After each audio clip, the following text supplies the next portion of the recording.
បើអូនមិនធ្លាប់ស្លាញ់ណាម្នាក់អស់ពីបេះដូងអូនច្បាស់ជាមិនអាចយល់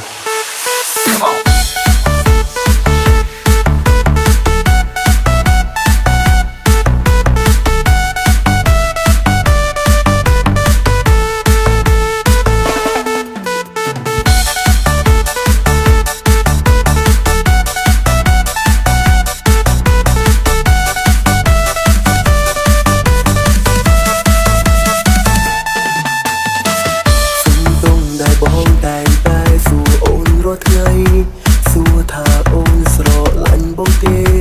គួរអើយស្ដាំ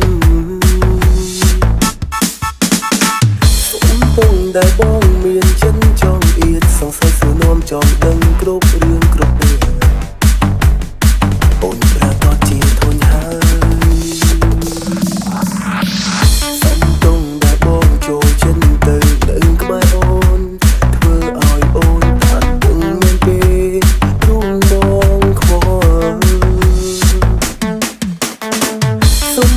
ដែលធ្វើឲ្យអូនអានមិនគឺបងប្រើរបងចាំដែលស្មួយធ្លាប់ឲ្យសុំទងដែលទឹកភ្នែកបងវាស្រងនៅពេលដែលបងជួបគ្នាជាមួយនឹងអូនសុំទងដែលបងមិនគួររំខានព្យាយាមហាត់អូនពាក់ដងមុនអ្នកផ្សេងសុំ